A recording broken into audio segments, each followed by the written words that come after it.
"You should not have done it, Lord Rand," Hurin said when Rand woke the others just at daybreak.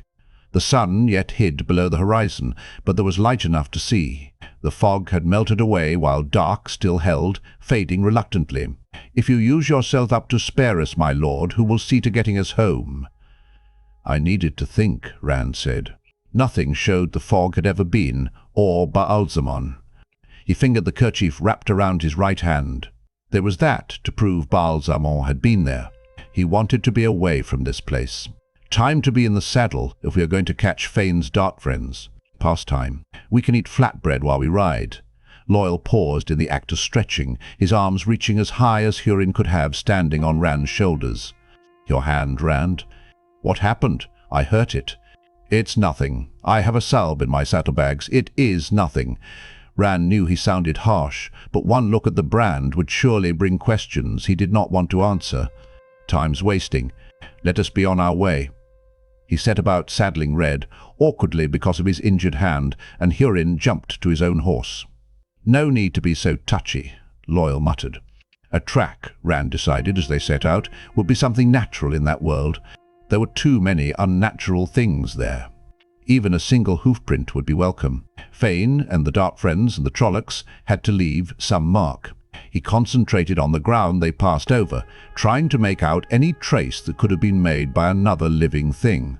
There was nothing, not a turned stone, not a disturbed clod of earth. Once he looked at the ground behind them, just to reassure himself that the land did take hoofprints. Scraped turf and bent grass marked their passage plainly, yet ahead the ground was undisturbed. But Hurin insisted he could smell the trail, faint and thin, but still heading south. Once again, the sniffer put all his attentions on the trail he followed, like a hound tracking deer, and once again Loial rode lost in his own thoughts, muttering to himself and rubbing the huge quarterstaff held across his saddle in front of him. They had not been riding more than an hour when Rand saw the spire ahead. He was so busy watching for tracks that the tapering column already stood thick and tall above the trees in the middle distance when he first noticed it. "I wonder what that is." It lay directly in their path. "I don't know what it can be, Rand," Loial said. If this was our own world, Lord Rand, and Hurin shifted uncomfortably in his saddle. Well, that monument Lord Ingtar was talking about, the one to Artur Hawkwing's victory over the Trollocs, it was a great spire. But it was torn down 1,000 years ago. There's nothing left but a big mound, like a hill. I saw it when I went to Caerhien for Lord Agelmar. "According to Ingtar," Loial said, "that is still 3 or 4 days ahead of us. If it is here at all, I don't know why it should be. I don't think there are any people here at all." The sniffer put his eyes back on the ground. "That's just it, isn't it, Builder? No people, but there it is ahead of us. Maybe we ought to keep clear of it, my Lord Rand. No telling what it is or who's there in a place like this." Rand drummed his fingers on the high pommel of his saddle for a moment, thinking. "We have to stick as close to the trail as we can," he said finally. "We don't seem to be getting any closer to Fane as it is, and I don't want to lose more time if we can avoid it. If we see any people or anything out of the ordinary, then we'll circle around until we pick it up again. But until then, we keep on." "As you say, my lord." The sniffer sounded odd, and he gave Rand a quick, sidelong look. "As you say." Rand frowned for a moment before he understood, and then it was his turn to sigh. Lords did not explain to those who followed them, only to other lords. "I didn't ask him to take me for a bloody lord." "But he did," a small voice seemed to answer him, "and you let him. You made the choice, now the duty is yours." "Take the trail, Hurin," Rand said. With a flash of relieved grin, the sniffer heeled his horse onward. The weak sun climbed as they rode, and by the time it was overhead, they were only a mile or so from the spire. They had reached one of the streams in a gully a pace deep, and the intervening trees were sparse. Rand could see the mound it was built on, like a round, flat-topped hill. The grey spire itself rose at least 100 spans, and he could just make out now that the top was carved in the likeness of a bird with outstretched wings. "A hawk," Rand said. "It is Hawkwing's monument. It must be. There were people here, whether there are now or not. They just built it in another place here and never tore it down. Think of it, Hurin. When we get back, you'll be able to tell them what the monument really looked like. There will only be 3 of us in the whole world who have ever seen it." Hurin nodded. "Yes, my lord. My children would like to hear that tale, their father seeing Hawkwing's spire." "Rand!" Loial began worriedly. "We can gallop the distance," Rand said. "Come on. A gallop will do us good. This place may be dead, but we're alive." "Rand," Loial said, "I don't think that is a—" Not waiting to hear, Rand dug his boots into Red's flanks, and the stallion sprang forward. He splashed across the shallow ribbon of water in 2 strides, then scrabbled up the far side.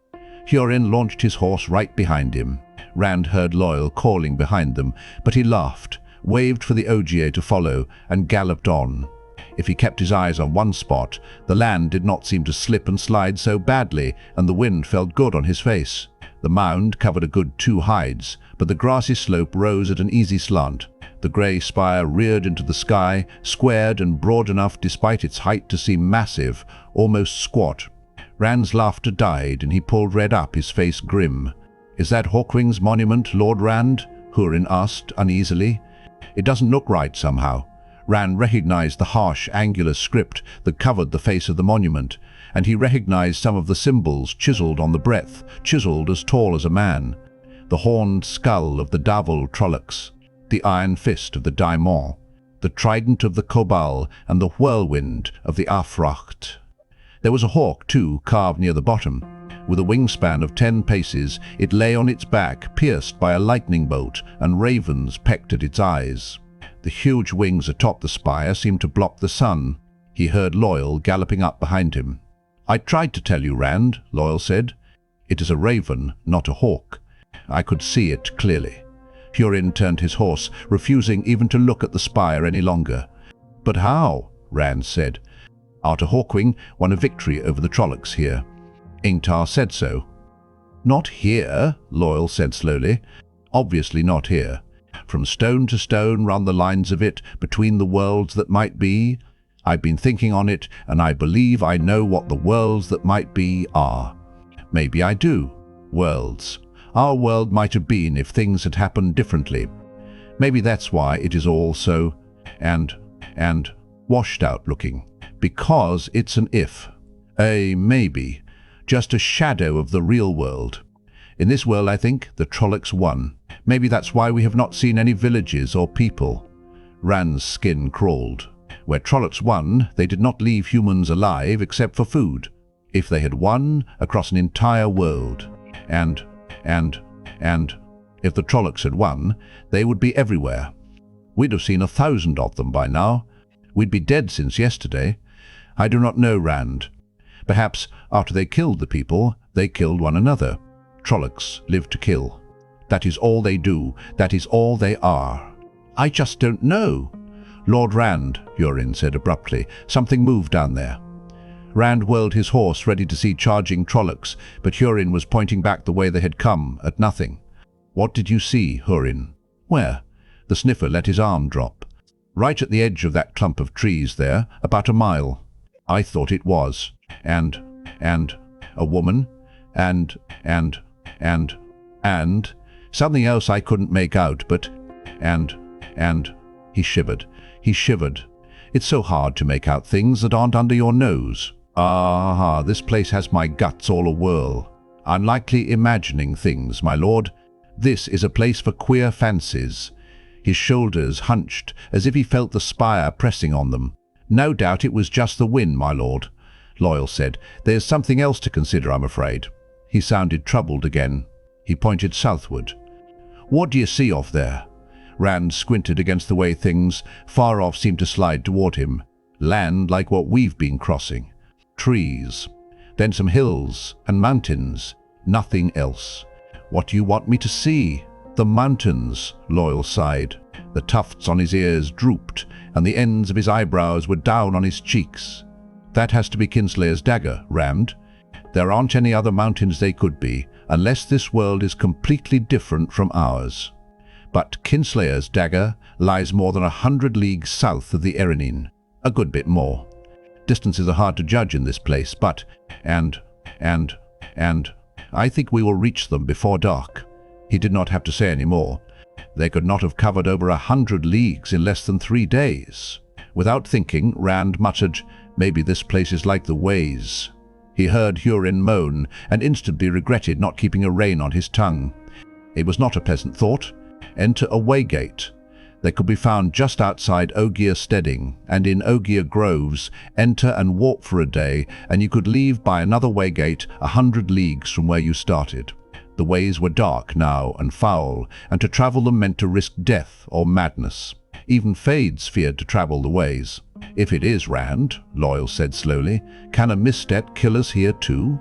Are there things we have not yet seen that can do worse than kill us?" Hurin moaned again. They had been drinking the water, riding along as if they had not a concern in the world.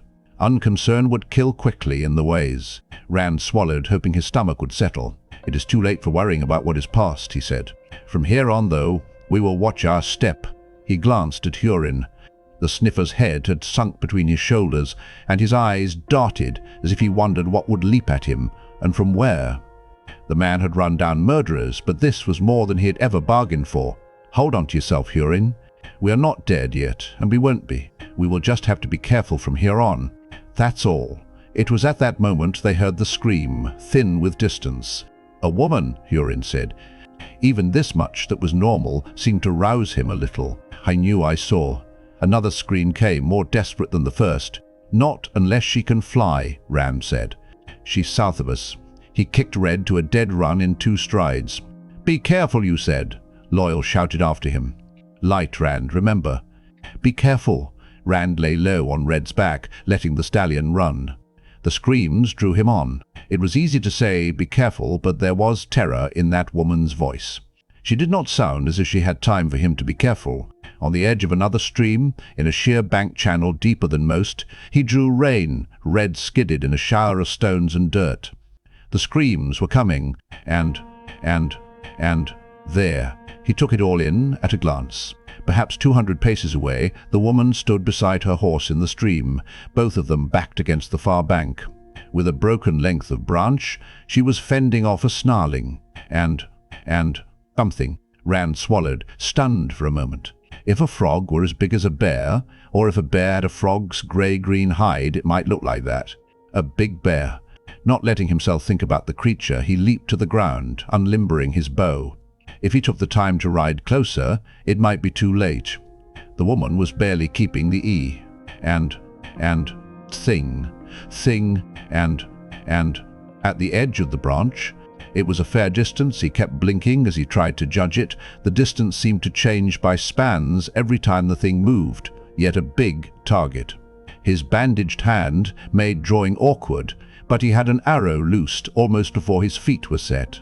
The shaft sank into the leathery hide for half its length, and the creature spun to face Rand. Rand took a step back despite the distance. That huge, wedge-shaped head had never been on any animal he could imagine, nor that wide, horny-lipped beak of a mouth, hooked for ripping flesh. And it had 3 eyes, small and fierce, and ringed by hard-looking ridges. Gathering itself, the thing bounded toward him down the stream in great, splashing leaps. To Rand's eye, some of the leaps seemed to cover twice as much distance as others, though he was sure they were all the same. "An eye," the woman called. She sounded surprisingly calm, considering her screams. "You must hit an eye to kill it." He drew the fletching of another arrow back to his ear. Reluctantly, he sought the void. He did not want to, but it was for this that Tam had taught him, and he knew he could never make the shot without it. "My father," he thought with a sense of loss, and emptiness filled him. The quavering light of Selene was there, but he shut it away. He was one with the bow, with the arrow, with the monstrous shape leaping toward him. One with the tiny eye. He did not even feel the arrow leave the bowstring. The creature rose in another bound, and at the peak the arrow struck its central eye. The thing landed, fountaining another huge splash of water and mud. Ripples spread out from it, but it did not move. "Well shot, and bravely," the woman called. She was on her horse, riding to meet him. Rand felt vaguely surprised that she had not run once the thing's attention was diverted. She rode past the bulk, still surrounded by the ripples of its dying, without even a downward glance, scrambled her horse up the bank and dismounted. Few men would stand to face the charge of a grolm, my lord. She was all in white, her dress divided for riding and belted in silver, and her boots, peeking out from under her hems, were tooled in silver too. Even her saddle was white and silver-mounted. Her snowy mare, with its arched neck and dainty step, was almost as tall as Rand's bay. But it was the woman herself. She was perhaps Nynaeve's age, he thought, who held his eyes. She was tall, for one thing, a hand taller, and she could almost look him in the eyes. For another, she was beautiful, ivory-pale skin, contrasting sharply with long, night-dark hair and black eyes. He had seen beautiful women. Moraine was beautiful, if cool, and so was Nynaeve when her temper did not get the better of her. Egwene and Elaine, the daughter-heir of Andor, were each enough to take a man's breath. But this woman, and his tongue stuck to the roof of his mouth. He felt his heart start beating again. "Your retainers, my lord." Startled, he looked around. Hurin and Loial had joined them. Hurin was staring the way Rand knew he had been, and even the Ogier seemed fascinated. "My friends," he said. "Loial and Hurin. My name is Rand. Rand all four." "I've never thought of it before," Loial said abruptly, sounding as if he were talking to himself. "But if there is such a thing as perfect human beauty in face and form, then you." "Loial," Rand shouted. The Ogier's ears stiffened in embarrassment. Rand's own ears were red. Loial's words had been too close to what he himself was thinking. The woman laughed musically, but the next instant she was all regal formality, like a queen on her throne. "I am called Selene," she said. "You have risked your life and saved mine. I am yours, Lord Rand Althor." And, to Rand's horror, she knelt before him. Not looking at Hurin or Loial, he hastily pulled her to her feet. A man who will not die to save a woman is no man. Immediately he disgraced himself by blushing. It was a Shienaran saying, and he knew it sounded pompous before it was out of his mouth, but her manner had infected him, and he could not stop it. "Well, I mean, and, that is, it was. And, fool, you can't tell a woman saving her life was nothing." "It was my honor." That sounded vaguely Shienaran and formal. He hoped it would do. His mind was as blank of anything else to say as if he was still in the void. Suddenly he became conscious of her eyes on him. Her expression had not changed, but her dark eyes made him feel as if he were naked. Unbidden, the thought came of Selene with no clothes. His face went red again. Where are you from, Selene?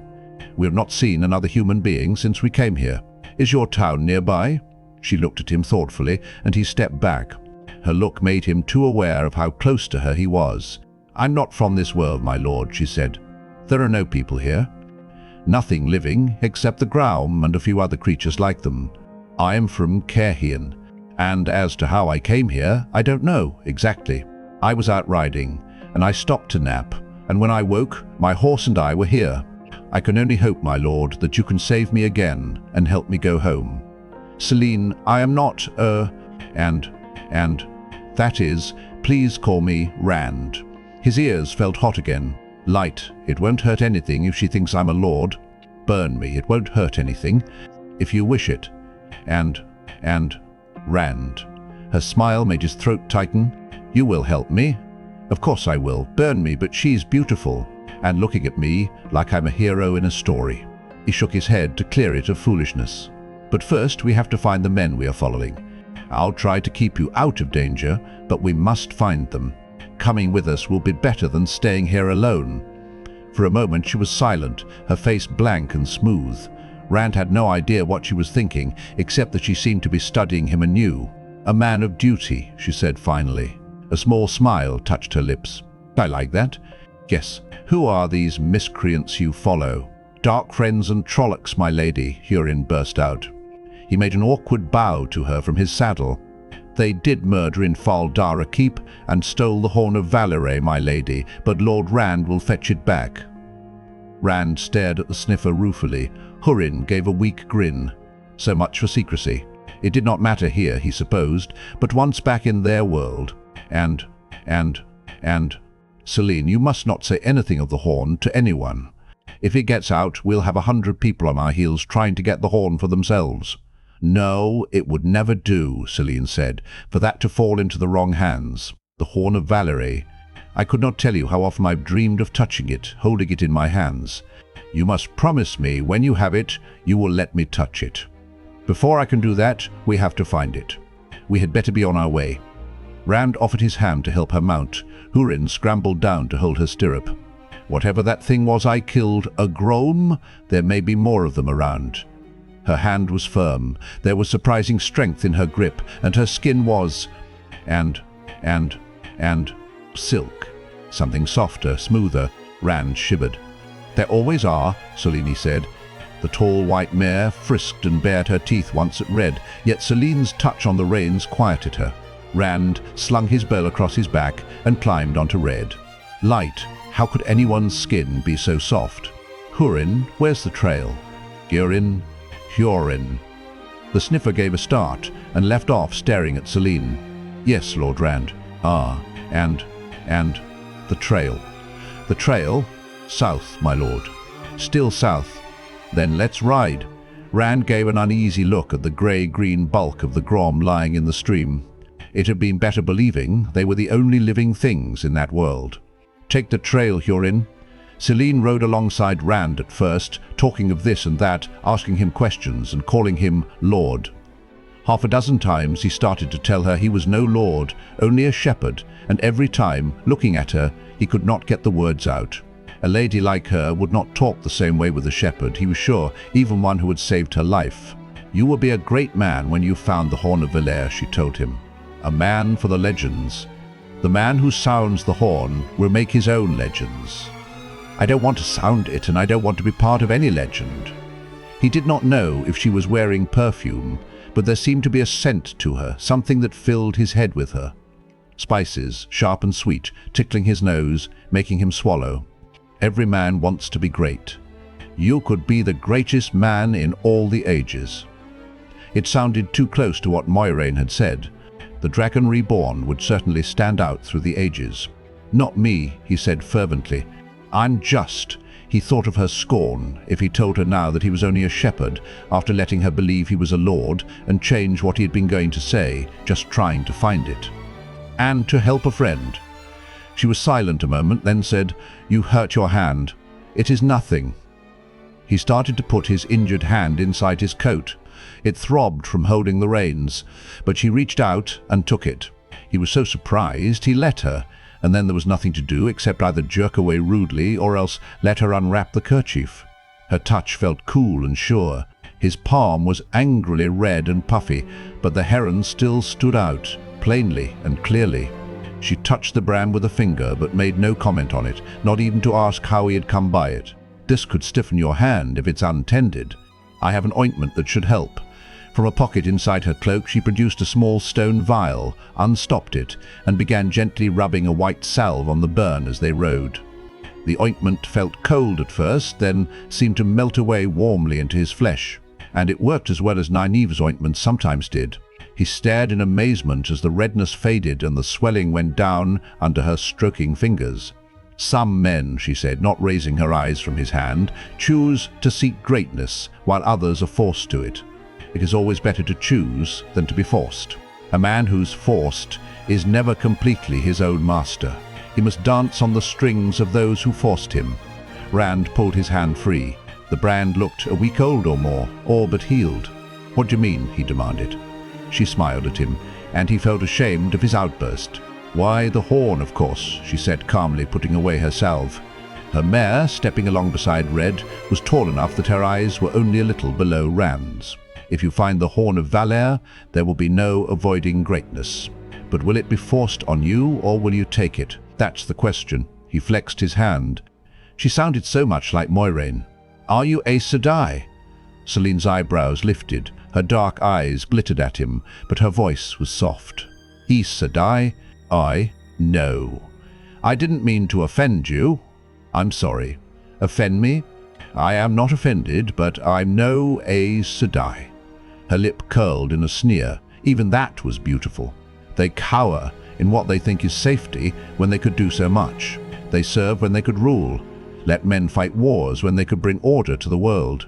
No, never call me Aes Sedai. She smiled and laid her hand on his arm to show she was not angry. Her touch made him swallow, but he was relieved when she let the mare drop back beside Loial. Hurin bobbed his head at her like an old family retainer. Rand was relieved, but he missed her presence too.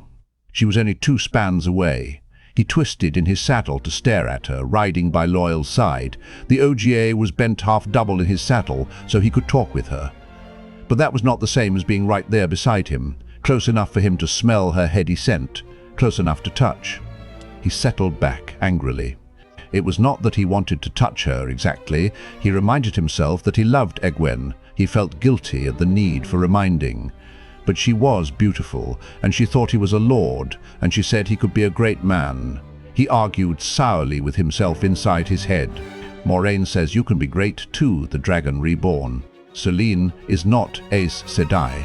That's right, she's a Carheenan noblewoman, and you're a shepherd. She doesn't know that. How long do you let her believe a lie? It's only till we get out of this place. If we get out. If we get out. If. On that note, his thoughts subsided to sullen silence. He tried to keep a watch on the country through which they rode. If Selene said there were more of those things, and those grolm, and about, he believed her, and Hurin was too intent on smelling the trail to notice anything else. Loial was too wrapped up in his talk with Selene to see anything until it bit him on the heel. But it was hard to watch. Turning his head too quickly made his eyes water. A hill or a stand of trees could seem a mile off when seen from one angle, and only a few hundred spans when seen from another. The mountains were growing closer, of that much he was sure. Kinslayer's dagger, looming against the sky now, a sawtooth expanse of snow-capped peaks. The land around them already rose in foothills, heralding the coming of the mountains. They would reach the edge of the mountains proper well before dark, perhaps in only another hour or so. More than 100 leagues in less than 3 days. Worse than that. We spent most of a day south of the Erenin in the real world. Over 100 leagues in less than 2 days here. She says you were right about this place, Rand. Rand gave a start before he realized Loial had ridden up beside him. He looked for Selene and found her riding with Hurin. The sniffer was grinning and ducking his head and all but knuckling his forehead at everything she said. Rand glanced sideways at the OGA. I'm surprised you could let her go, the way you two had your heads together. What do you mean I was right? She is a fascinating woman, isn't she? Some of the elders don't know as much as she does about history, especially the Age of Legends and about... Oh, yes.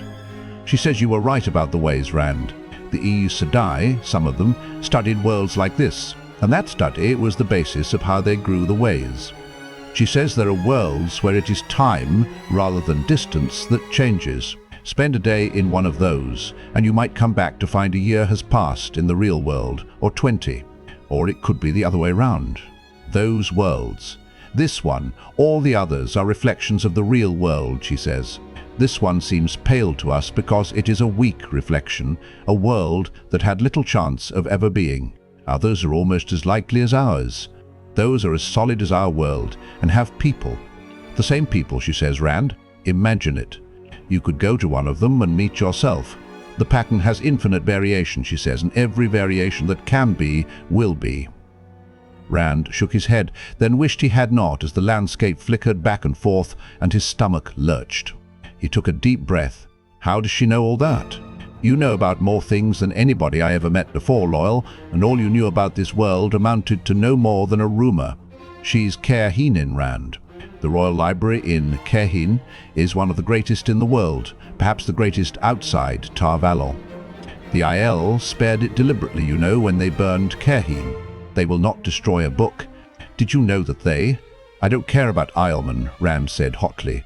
If Selene knows so much, I hope she read how to get us home from here. I wish Selene... You wish Selene what? The woman laughed as she joined them. Rand stared at her as if she had been gone months. That was how he felt. I wish Selene would come ride with me some more, he said. Loial chuckled, and Rand felt his face burn. Selene smiled and looked at Loial. You will excuse us, Alantin. The Ogier bowed in his saddle and let his big horse fall back, the tufts on his ears drooping with reluctance. For a time Rand rode in silence, enjoying Selene's presence. Now and again he looked at her out of the corner of his eye. He wished he could get his feelings about her straight. Could she be an Aes Sedai, despite her denial? Someone sent by Moraine to push him along whatever path he was meant to follow in the Aes Sedai's plans. Moraine could not have known he would be taken to this strange world, and no Aes Sedai would have tried to fend off that beast with a stick when she could strike it dead or send it running with the power. Well, since she took him for a lord and no one in Caerhien knew different, he might keep on letting her think it. She was surely the most beautiful woman he had ever seen, intelligent and learned, and she thought he was brave. What more could a man ask from a wife? That's crazy too. I'd marry Egwene if I could marry anyone, but I can't ask a woman to marry a man who's going to go mad, maybe hurt her. But Selene was so beautiful. She was studying his sword, he saw. He readied the words in his head. No, he was not a blade master, but his father had given him the sword. Tam? Light, why couldn't you really be my father? He squashed the thought ruthlessly. That was a magnificent shot, Selene said. No, I'm not her, Rand began, then blinked. A shot? Yes, a tiny target, that eye, moving at 100 paces. You've a wonderful hand with that bow. Rand shifted awkwardly. Oh, and thank you. It's a trick my father taught me. He told her about the void, about how Tam had taught him how to use it with the bow. He even found himself telling her about Lan and his sword lessons. The oneness, she said, sounding satisfied. She saw his questioning look and added, that is what it is called. And, in some places, the oneness. To learn the full use of it, it is best to wrap it around you continuously, to dwell in it at all times, or so I've heard. He did not even have to think about what lay waiting for him in the void to know his answer to that, but what he said was, I'll think about it. Wear this void of yours all the time, Randall Thor, and you'll learn uses for it you never suspected. I said I will think about it. She opened her mouth again, but he cut her off. You know all these things, about the void, the oneness, you call it, about this world. Loial reads books all the time. He's read more books than I've ever seen, and he's never seen anything but a fragment about the stones. Selene drew herself up straight in her saddle. Suddenly she reminded him of Moiraine and of Queen Morgase when they were angry. There was a book written about these worlds, she said tightly. Mirrors of the Wheel. You see, the Alantin has not seen all the books that are. What is this Alantin you call him? I've never heard. The portal stone beside which I woke is up there, Selene said, pointing into the mountains off to the east of their path. Rand found himself wishing for her warmth again, and her smiles. If you take me to it, you can return me to my home, as you promised. We can reach it in an hour. Rand barely looked where she pointed. Using the stone portal stone, she called it, meant wielding the power if he were to take her back to the real world. Hurin, how is the trail? Fainter than ever, Lord Rand, but still there. The sniffer spared a quick grin and bob of his head for Selene. I think it's starting to angle off to the west. There's some easier passes there toward the tip of the dagger, as I recall from when I went to Caerhien that time. Rand sighed. Fane, or one of his Darkfriends, has to know another way to use the stones. A Darkfriend couldn't use the power. I have to follow the horn, Selene. How do you know your precious horn is even in this world? Come with me, Rand. You'll find your legend, I promise you. Come with me. You can use the stone, this portal stone, yourself, he said angrily. Before the words were out of his mouth, he wanted them back. Why does she have to keep talking about legends? Stubbornly, he forced himself to go on. The portal stone didn't bring you here by itself. You did it, Selene. If you made the stone bring you here, you can make it take you back. I'll take you to it, but then I must go on after the horn. I know nothing about using the portal stones, Rand. If I did anything, I don't know what it was. Rand studied her. She sat her saddle, straight-backed and tall, just as regally as before, but somehow softer too. Proud, yet vulnerable, and needing him. He had put Nynaeve's age to her, a handful of years older than himself, but he had been wrong, he realized. She was more his own age and beautiful, and she needed him. The thought, just the thought of the void, flickered through his head and of the light. Saidin. To use the portal stone, he must dip himself back into that taint. Stay with me, Selene, he said. We'll find the horn and Mat's dagger, and we'll find a way back. I promise you. Just stay with me, you always. And Selene drew a deep breath, as if to calm herself. You always are so stubborn. Well, I can admire stubbornness in a man. There is little to a man who's too easily biddable. Rand-coloured, it was too much like the things Egwene sometimes said, and they had all but been promised in marriage since they were children. From Selene, the words, and the direct look that went with them, were a shock. He turned to tell Hurin to press on with the trail. From behind them came a distant, coughing grunt. Before Rand could whirl red to look, another bark sounded, and 3 more on its heels. At first he could make out nothing, as the landscape seemed to waver in his eyes, but then he saw them through the widespread stems of trees, just topping a hill. 5 shapes, it seemed, only half a mile distant, a bare 1,000 paces at most, and coming in 30-foot bounds. Grolm, Selene said calmly. A small pack, but they have our scent, it seems. Choices, we'll run for it, Rand said. Hurin, can you gallop and still follow the trail?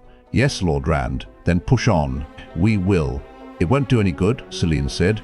Her white mare was the only one of their mounts, not dancing at the gruff barks coming from the grolm. They don't give up, not ever. Once they have your scent, grolm keep coming day and night, until they run you down. You must kill them all, or find a way to go elsewhere.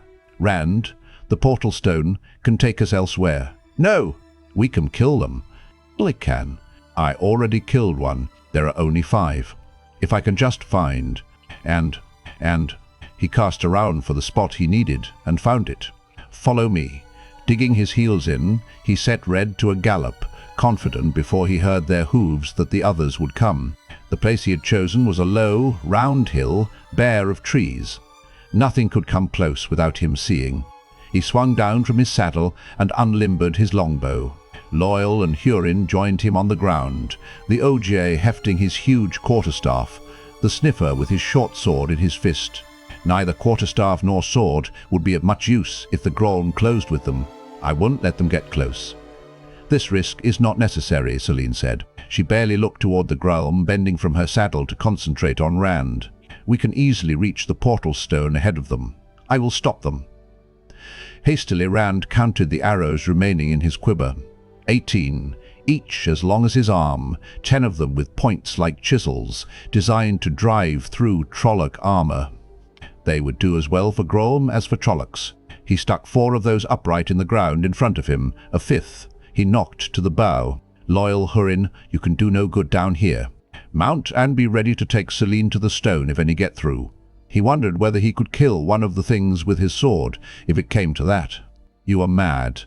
Even the power is not as bad as this. Loial said something, but he did not hear. He was already seeking the void, as much to escape his own thoughts as for need. You know what's waiting, but this way I don't have to touch it. The glow was there, the light just out of sight. It seemed to flow toward him, but the emptiness was all. Thoughts darted across the surface of the void, visible in that tainted light. Saidin, the power, madness, death. Extraneous thoughts. He was one with the bow, with the arrow, with the things topping the next rise. The grolm came on, overreaching one another in their leaps, 5 great leathery shapes, triple-eyed, with horny maws gaping. Their grunting calls rebounded from the void, barely heard. Rand was not aware of raising his bow or drawing the fletching against his cheek to his ear. He was one with the beasts, one with the center eye of the first. Then the arrow was gone. The first grolm died. One of its companions leaped on it as it fell, beak of a mouth ripping gobbets of flesh. It snarled at the others, and they circled wide. But they came on, and as if compelled, it abandoned its meal and leaped after them, its horny maw already bloody. Rand worked smoothly, unconsciously, knock and release. Knock and release. The 5th arrow left his bow, and he lowered it, still deep in the void, as the 4th grolm fell like a huge puppet with its strings cut. Though the final arrow still flew, somehow he knew there was no need for another shot. The last beast collapsed as if its bones had melted, a feathered shaft jutting from its center eye. Always the center eye. Magnificent, Lord Rand, Hurin said. Oi, and I'd never seen shooting like that. The void held Rand. The light called to him, and he, reached, and and toward it. It surrounded him, filled him. "Lord Rand!" Hurin touched his arm, and Rand gave a start, the emptiness filling up with what was around him. "Are you all right, my lord?" Rand brushed his forehead with fingertips. It was dry, he felt, as if it should have been covered with sweat. "Aye, and, I'm fine, Hurin." "It grows easier each time you do it, I've heard," Selene said. "The more you live in the oneness, the easier." Rand glanced at her. "Well, I won't need it again, not for a while." "What happened?" "I wanted to, and... He still wanted to, he realized with horror. He wanted to go back into the void, wanted to feel that light filling him again. It had seemed as if he were truly alive then, sickliness and all, and now was only an imitation. No, worse, he had been almost alive, knowing what alive would be like. All he had to do was reach out to Selene, and... "Not again," he muttered. White, he gazed off at the dead grolm, 5 monstrous shapes lying on the ground. Not dangerous anymore. Now we can be on our... A coughing bark, all too familiar, sounded beyond the dead grolm, beyond the next hill, and others answered it. Still more came, from the east, from the west. Rand half raised his bow. "How many arrows do you have left?" Selene demanded. "Can you kill 20 grolm? 30? 100? We must go to the portal stone." "She is right, Rand," Loial said slowly. "You do not have any choice now." Hurin was watching Rand anxiously. The ground called, a score of barks overlapping. "The stone," Rand agreed reluctantly. Angrily, he threw himself back into his saddle, slung the bow on his back. "Lead us to this stone, Selene." With a nod, she turned her mare and heeled it to a trot. Rand and the others followed, they eagerly, he holding back. The barks of grolm pursued them, hundreds it seemed. It sounded as if the grolm were ranged in a semicircle around them, closing in from every direction but the front. Swiftly and surely, Selene led them through the hills. The land rose in the beginning of mountains, slopes steepening, so the horses scrambled over washed out, looking rocky outcrops, and the sparse, faded-looking brush that clung to them. The way became harder, the land slanting more and more upward. "We're not going to make it," Rand thought. The 5th time, Red slipped and slid backwards in a shower of stone. Loial threw his quarterstaff aside. It would be of no use against grolm, and it only slowed him. The Ogier had given up riding. He used one hand to haul himself up and pulled his tall horse behind him with the other. The hairy, fetlocked animal made heavy going, but easier than with Loial on its back. Grolm barked behind them, closer now. Then Selene drew rein and pointed to a hollow nestled below them in the granite. It was all there. The 7 wide, coloured stairs around a pale floor, and the tall stone column in the middle. She dismounted and led her mare into the hollow, down the stairs to the column. It loomed over her. She turned to look back up at Rand and the others. The grolm gave their grunting barks, scores of them loud. "Near. They will be on us soon," she said.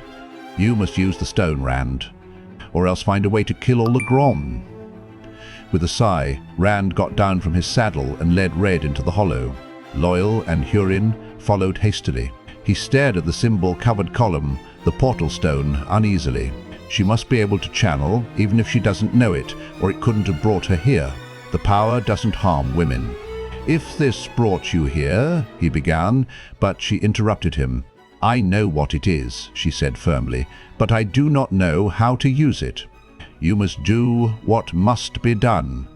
She traced one symbol, a little larger than the others, with a finger, a triangle standing on its point inside a circle. "This stands for the true world, our world. I believe it will help if you hold it in your mind, while you, and... She spread her hands as if unsure exactly what it was he was supposed to do. And, my lord," Hurin said diffidently, "there isn't much time." He glanced over his shoulder at the rim of the hollow. The barking was louder. "Those things will be here in minutes now." Loial nodded. Drawing a deep breath, Rand put his hand on the symbol Selene had pointed out. He looked at her to see if he was doing it right, but she merely watched, not even the slightest frown of worry wrinkling her pale forehead. "She's confident you can save her. You have to. You have to." The scent of her filled his nostrils. And, "My lord," Rand swallowed and sought the void. It came easily, springing up around him without effort. Emptiness. Emptiness except for the light wavering in a way that turned his stomach. Emptiness except for Saidin. But even the queasiness was distant. He was one with the portal stone. The column felt smooth and slightly oily under his hand, but the triangle and circle seemed warm against the brand on his palm. Have to get them to safety. Have to get them home. The light drifted toward him, it seemed, surrounded him, and he... and embraced. And it. Light filled him. Yeah, heat filled him. He could see the stone, see the others watching him. Loial and Hurin anxiously, Selene showing no doubt that he could save her. But they might as well not have been there. The light was all. The heat and the light, suffusing his limbs like water sinking into dry sand, filling him. The symbol burned against his flesh. He tried to suck it all in, all the heat, all the light, all. The symbol. And suddenly, as if the sun had gone out for the blink of an eye, the world flickered. And again. The symbol was a live coal under his hand. He drank in the light. The world flickered. Flickered. It made him sick, that light. It was water to a man dying of thirst. Flicker. He sucked at it. It made him want to vomit. He wanted it all. Flicker. The triangle and circle seared him. He could feel it charring his hand. Flicker. He wanted it all. He screamed, howling with pain, howling with wanting. Flicker. And flicker. And flicker, flicker, flicker. And hands pulled at him. He was only vaguely aware of them. He staggered back. The void was slipping away, the light and the sickness that twisted at him. The light. He watched it go regretfully. Light? That's crazy to want it. But I was so full of it. I was so. And, dazed, he stared at Selene. It was she who held his shoulders, stared wonderingly into his eyes. He raised his hand in front of his face. The heron brand was there, but nothing else. No triangle and circle burned into his flesh. Remarkable, Selene said slowly. She glanced at Loial and Hurin. The Ogier looked stunned, his eyes as big as plates. The sniffer was squatting with one hand on the ground, as if unsure he could support himself else. All of us here, and all of our horses. And you do not even know what you did. Remarkable, are we? And Rand began hoarsely, and had to stop to swallow. Look around you, Selene said. You brought us home. She gave a sudden laugh. You brought all of us home. For the first time, Rand became aware of his surroundings again. The hollow surrounded them without any stairs, though here and there lay a suspiciously smooth piece of stone, coloured red or blue. The column lay against the mountainside, half buried in the loose rock of a fall. The symbols were unclear. Here, wind and water had worked long on them, and everything looked real. The colours were solid, the granite a strong grey, the brush green and brown. After that other place, it seemed almost too vivid. Home, Rand breathed, and then he was laughing too. We're home. Loial's laughter sounded like a bull bellowing. Hurin danced a caper. You did it, Selene said, leaning closer, until her face filled Ram's eyes. I knew that you could. Ram's laughter died. I suppose I did. He glanced at the fallen portal stone and managed a weak laugh. I wish I knew what it was I did, though. Selene looked deep into his eyes. Perhaps one day you will know, she said softly. You are surely destined for great things. Her eyes seemed as dark and deep as night, as soft as velvet. Her mouth. And if I kissed her. And he blinked and stepped back hurriedly, clearing his throat. Selene, please don't tell anyone about this. About the portal stone and me. I don't understand it, and neither will anybody else. You know how people are about things they don't understand. Her face wore no expression at all. Suddenly he wished very much that Matt and Perrin were there. Perrin knew how to talk to girls, and Matt could lie with a straight face. He could manage neither very well. Suddenly Selene smiled and dropped a half-mocking curtsy. I will keep your secret, my Lord Rand or Thor. Rand glanced at her and cleared his throat again.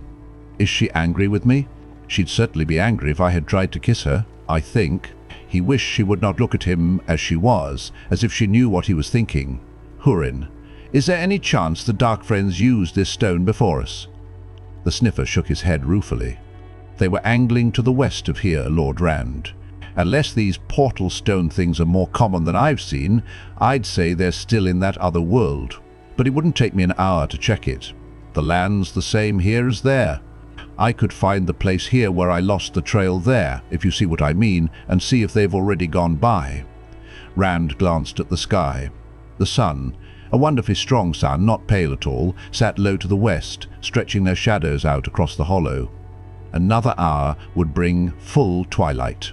In the morning, he said, but I fear we've lost them. We can't lose that dagger. We can't.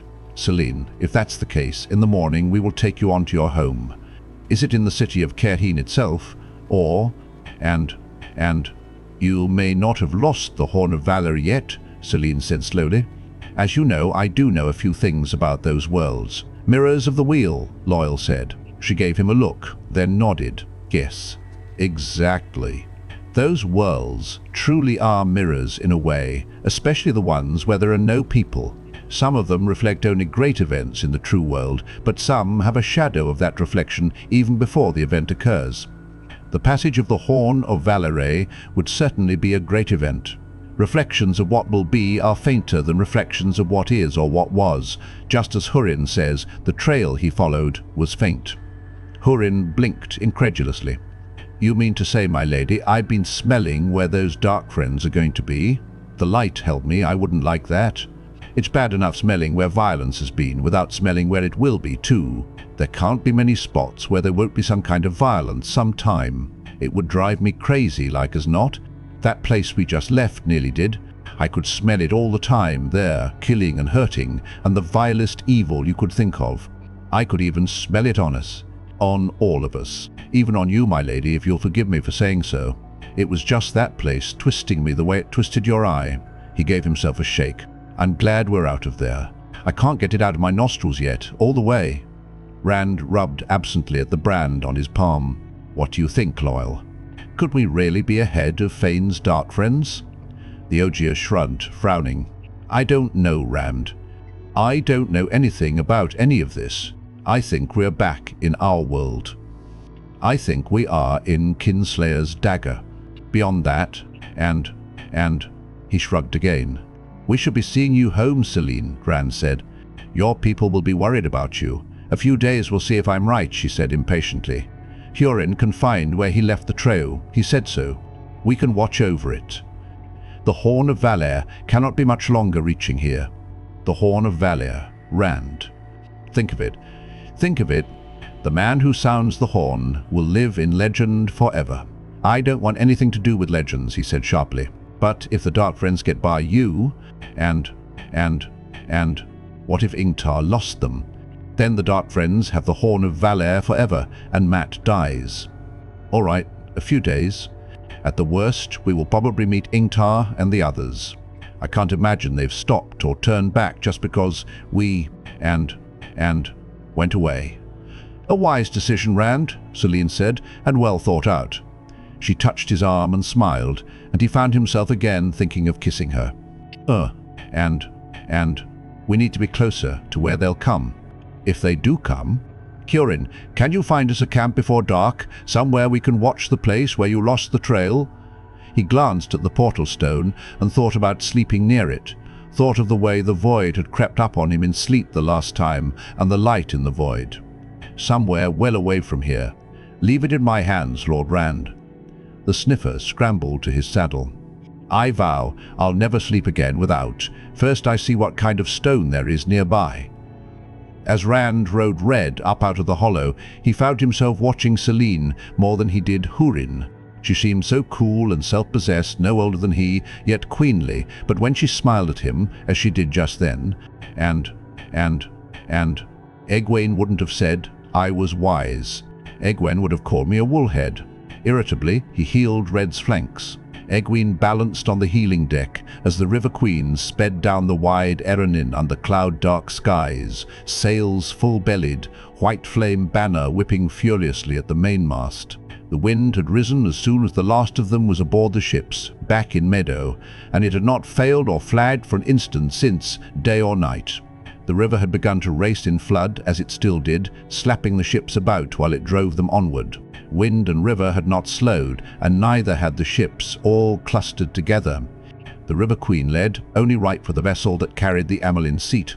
The helmsman held his tiller grimly, feet planted and spread, and sailors padded barefoot at their work, intent on what they did. When they glanced at the sky or the river, they tore their eyes away with low mutters. A village was just fading from view behind, and a boy raced along the bank. He had kept up with the ships for a short distance, but now they were leaving him behind. When he vanished, Egwene made her way below.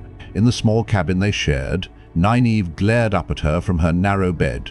"They say we'll reach Valon today. The light helped me, but I'll be glad to put foot on land again, even if it is in Valon." The ship lurched with wind and current, and Nynaeve swallowed. "I'll never step on a boat again," she said breathlessly. Egwene shook the river spray out of her cloak and hung it on a peg by the door. It was not a big cabin. There were no big cabins on the ship, it seemed, not even the one the Amyrlin had taken over from the captain, though that was larger than the rest. With its 2 beds built into the walls, shelves beneath them and cabinets above, everything lay close to hand. Except for keeping her balance, the movements of the ship did not bother her the way they did Nynaeve. She had given up offering Nynaeve food after the 3rd time the wisdom threw the bowl at her. "I'm worried about Rand," she said. "I'm worried about all of them," Nynaeve replied dully. After a moment she said, "Another dream last night. The way you've been staring at nothing since you got up. And Egwene nodded. Egwene nodded. She had never been very good at keeping things from Nynaeve, and she had not tried with the dreams. Nynaeve had tried to dose her at first, until she heard one of the Aes Sedai was interested. Then she began to believe. It was like the others. Different, but the same. Rand is in some kind of danger. I know it, and it is getting worse. He's done something, or he's going to do something, that puts him in. And she dropped down on her bed and leaned toward the other woman. "I just wish I could make some sense of it." "Channeling?" Nynaeve said softly. Despite herself, Egwene looked around to see if anyone was there to hear. They were alone, with the door closed, but still she spoke just as softly. "I don't know. Maybe." There was no telling what Aes Sedai could do. She had seen enough already to make her believe every story of their powers, and she would not risk eavesdropping. "I won't risk Rand. If I did right, I'd tell them, but Moiraine knows, and she hasn't said anything. And it's Rand. I can't. I don't know what to do. Has Anaya said anything more about these dreams?" Nynaeve seemed to make it a point never to add the honorific Sedai, even when the 2 of them were alone. Most of the Aes Sedai appeared not to care, but the habit had earned a few strange looks and some hard ones. She was going to train in the White Tower after all. "The wheel weaves as the wheel wills," Egwene quoted Anaya. "The boy is far away, child, and there's nothing we can do until we know more. I will see to testing you myself once we reach the White Tower, child." "Oh." She knows there is something in these dreams. I can tell she does. I like the woman, Nynaeve, I do, but she won't tell me what I want to know, and I can't tell her everything. Maybe if I could. And the man in the mask again? Egwene nodded. Somehow, she was sure it was better not to tell Anaya about him. She could not imagine why, but she was sure. 3 times the man whose eyes were fire had been in her dreams, each time when she dreamed a dream that convinced her Rand was in danger. He always wore a mask across his face. Sometimes she could see his eyes, and sometimes she could only see fire where they should be. He laughed at me. He laughed at me. It was so. Tuor. And contemptuous. As though I were a puppy he was going to have to push out of his way with his foot. It frightens me. He frightens me. Are you sure it has anything to do with the other dreams, with Rand? Sometimes a dream is just a dream. Egwene threw up her hands. "And sometimes, Nynaeve, you sound just like Aes Sedai." She put a special emphasis on the title and was pleased to see Nynaeve grimace. "If I ever get out of this bed, Egwene." A knock at the door cut off whatever Nynaeve had been going to say. Before Egwene could speak or move, the Amyrlin herself came in and shut the door behind her. She was alone, for a wonder. She seldom left her cabin, and then always with Selene at her side and maybe another of the Aes Sedai. Egwene sprang to her feet. "I won." The room was a little crowded, with 3 of them in it. "Both of you feeling well?" the Amyrlin said cheerily. She tilted her head at Nynaeve. "Eating well too, I trust." "In good temper."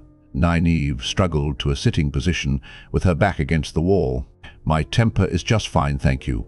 "We're honored, Mother," Egwene began, but the Amyrlin waved her to silence.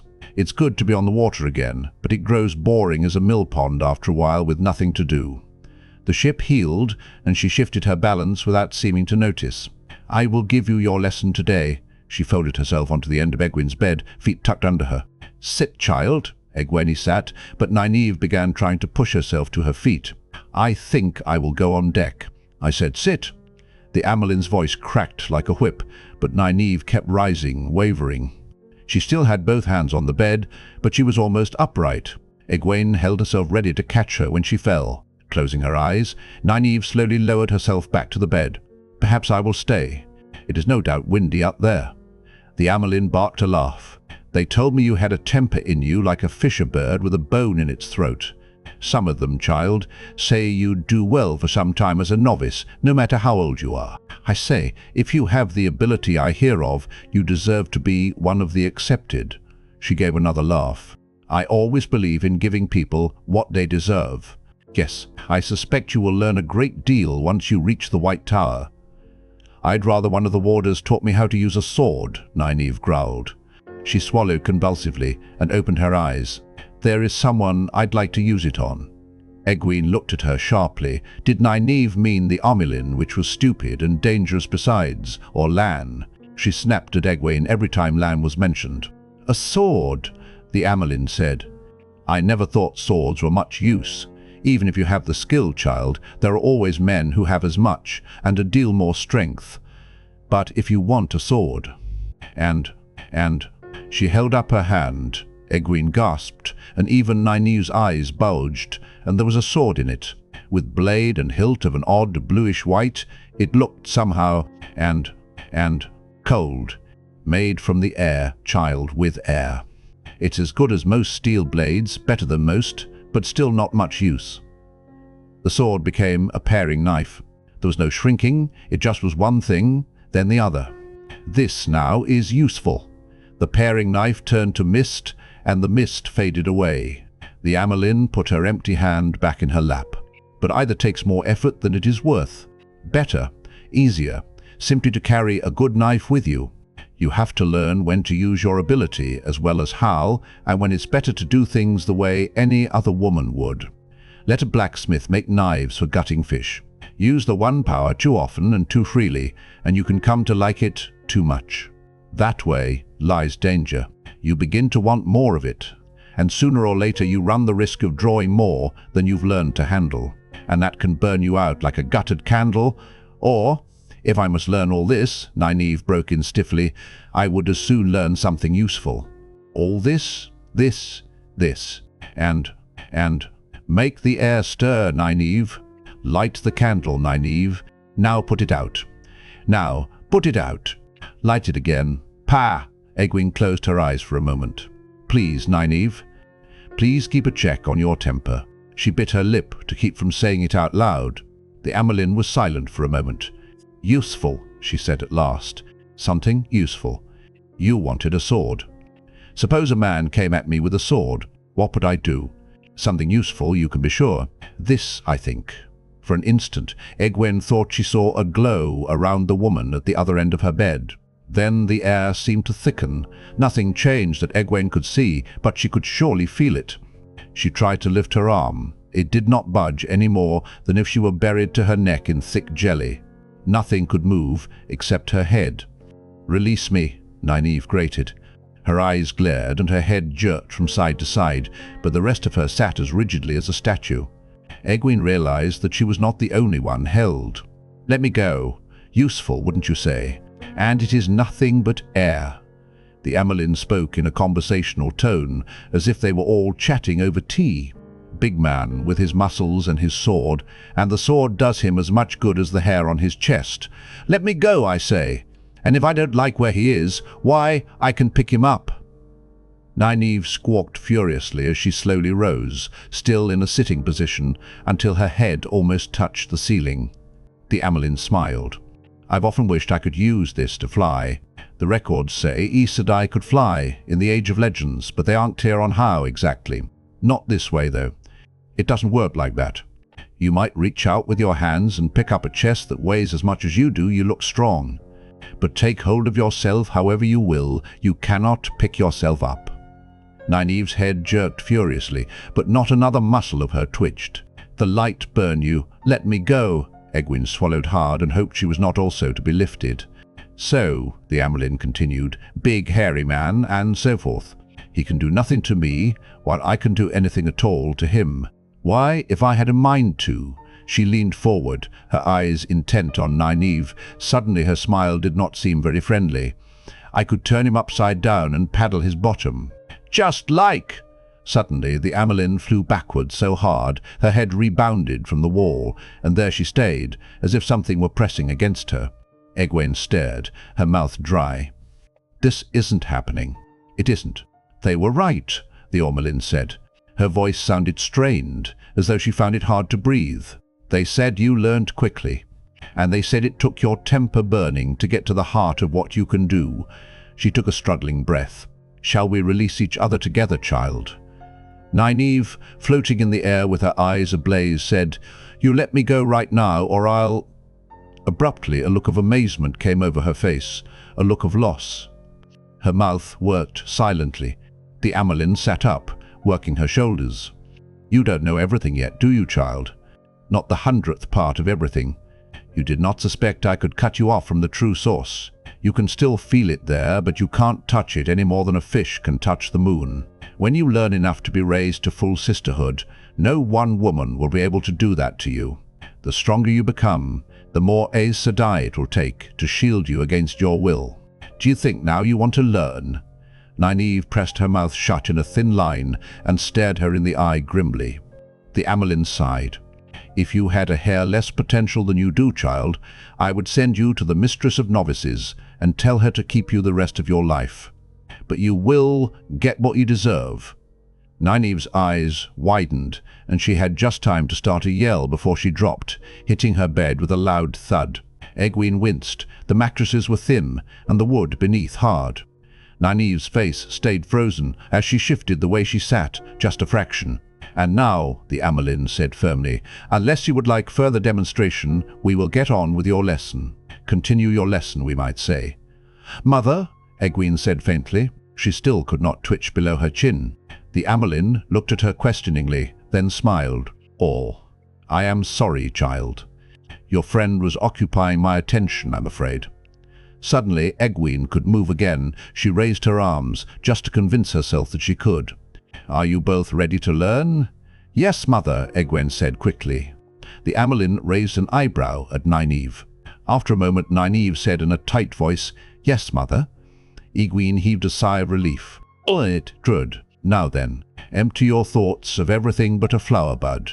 Egwene was sweating by the time the Amyrlin left. She had thought some of the other Aes Sedai had been hard teachers, but that smiling, plain-faced woman coaxed out every last drop of effort, drew it out, and when there was nothing left, she seemed to reach into you and pulled it out. It had gone well, though. As the door closed behind the Amyrlin, Egwene raised one hand. A tiny flame sprang to life, balanced a hairbreadth above the tip of her forefinger, then danced from fingertip to fingertip. She was not supposed to do this without a teacher, one of the accepted at the very least, to watch over her, but she was too excited at her progress to pay any mind to that. Nynaeve bounded to her feet and threw her pillow at the closing door. That vile, contemptible, miserable hag. The light burn her.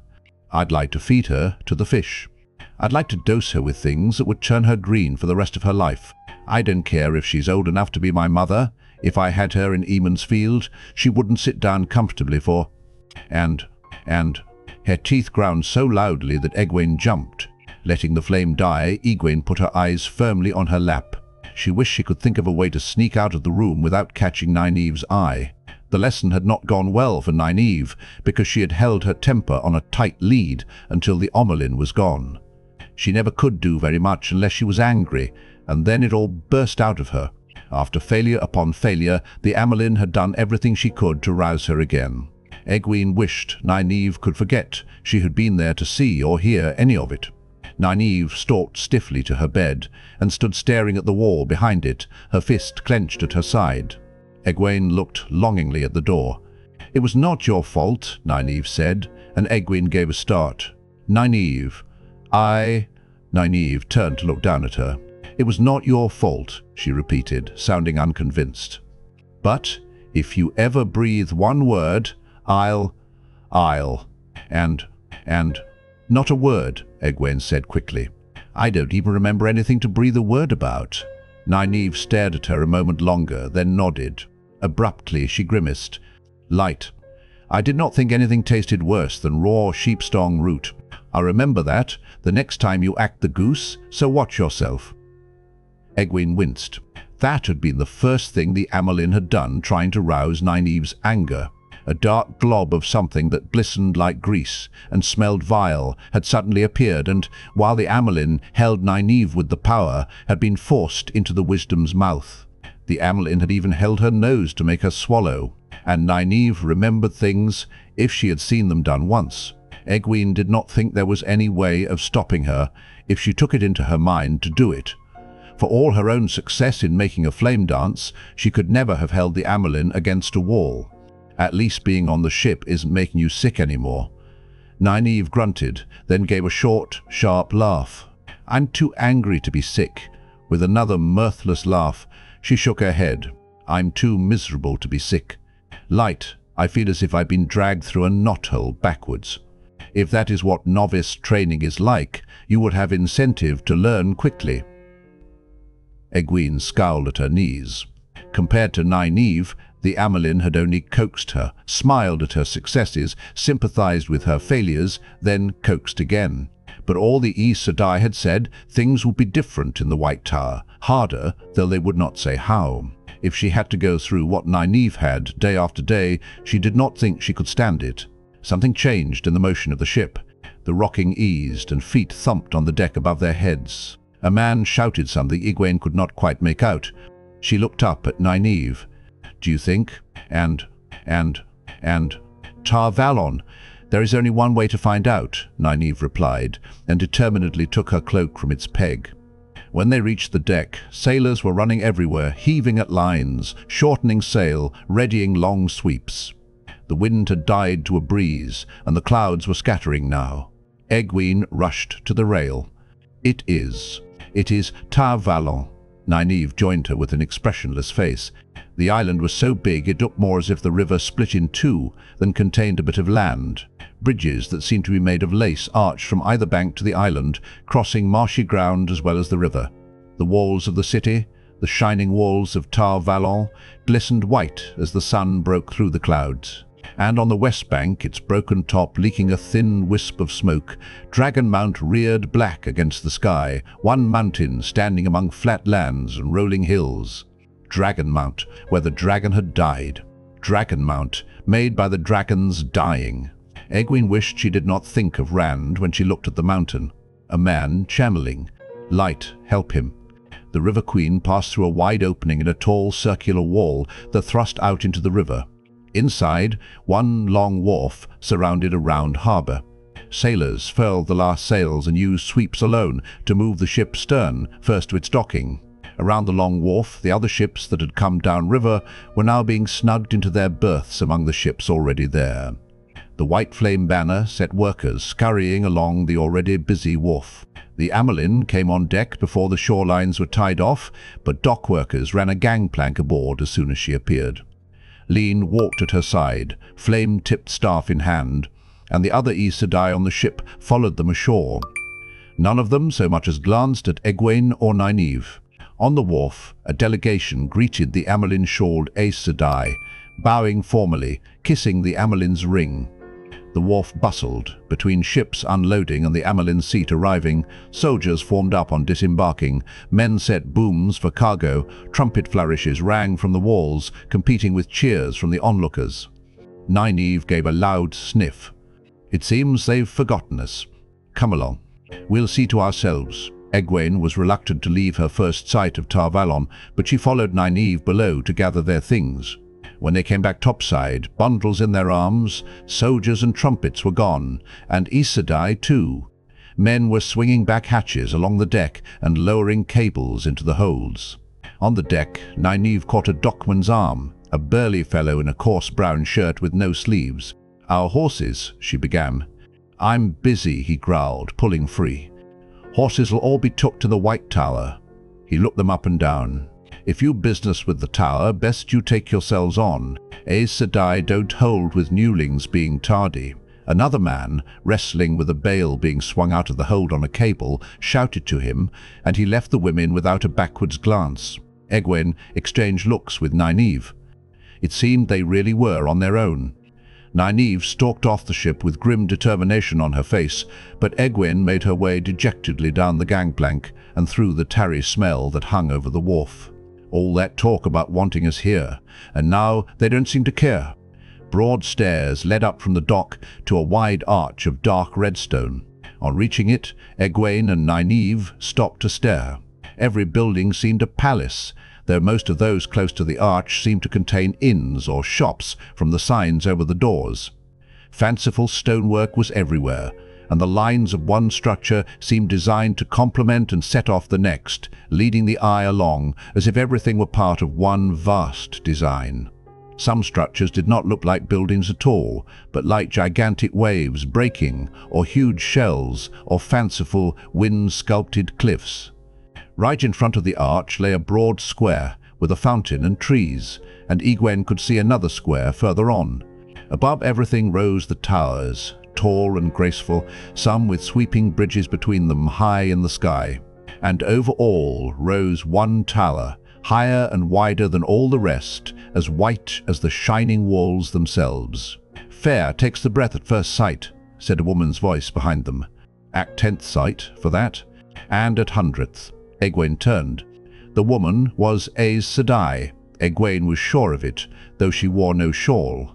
No one else had that ageless look, and she held herself with an assurance, a confidence that seemed to confirm it. A glance at her hand showed the golden ring, the serpent biting its own tail. The Aes Sedai was a little plump, with a warm smile, and one of the oddest-appearing women Egwene had ever seen.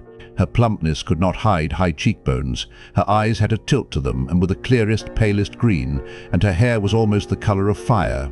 Egwene barely stopped herself from goggling at that hair, those slightly slanted eyes. Ogier built, of course, the Aes Sedai went on, and their best work ever, some say.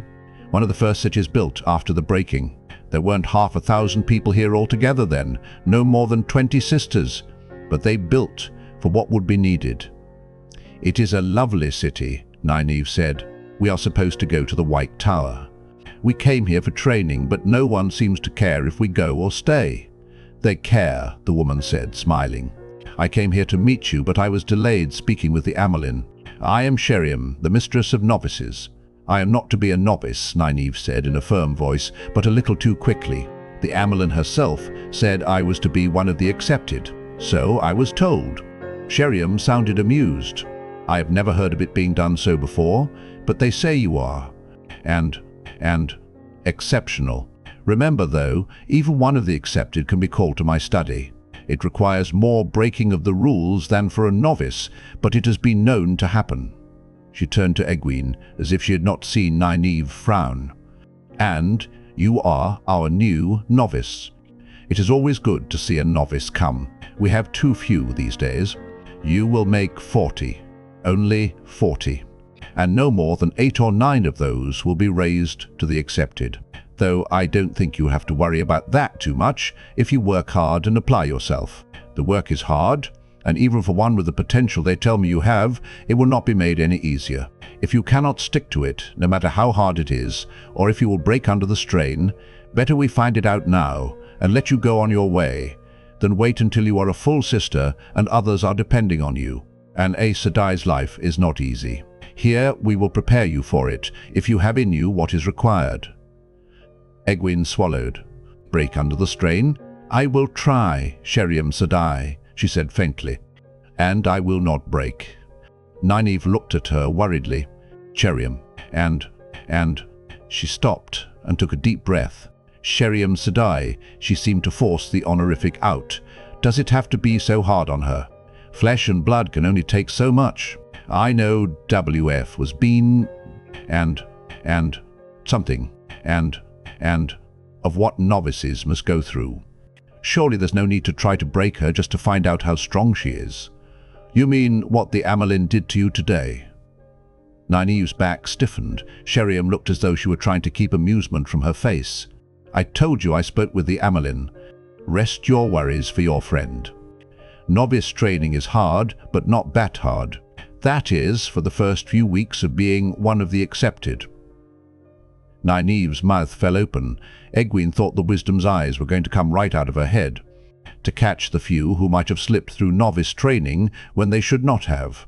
We cannot risk having one of our number, a full Aes Sedai, who will break under the stress of the world outside. The Aes Sedai gathered them both up, an arm around the shoulders of each. Nynaeve hardly seemed to realize where she was going. "Come," Sheriam said. "I will see you settled in your rooms. The White Tower awaits."